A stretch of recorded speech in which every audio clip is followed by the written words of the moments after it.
mihring ikong zo lai kha chungun te iki le to lo na tur kong izo me kania lali suwa pan la khoya ngei iom na huna tangin isuan ne na kileng che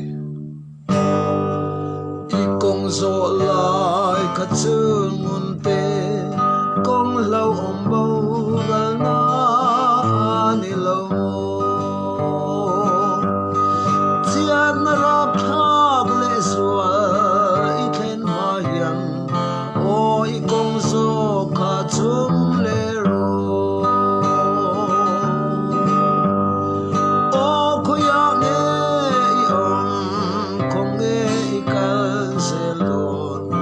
o i kong zo kha chung le ro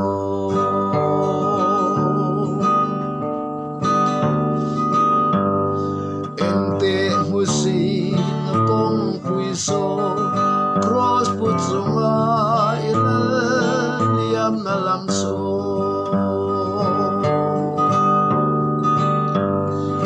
isui vedon em le i chandam tu o i kong zo kha chung le ro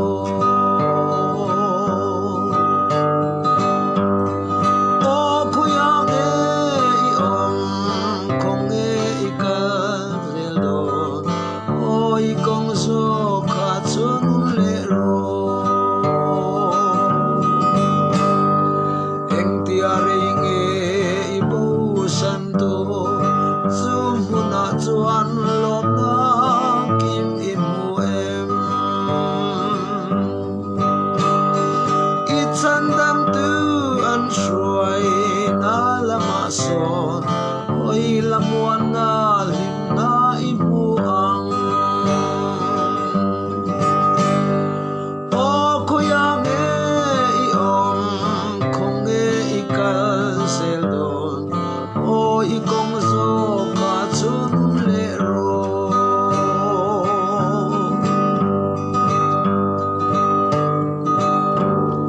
kan kong te hi en fiai lang tin lung ama lama cho hon ila Calvary pan in pay lai kayang suta kan tlan tunong kan buang o kuya nge i kong nge i kal sel don o i kong zo kha chung le ro o kuya nge i kong nge i kal sel don o i kong zo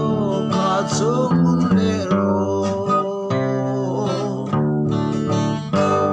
lalpan phang na lamal som ro se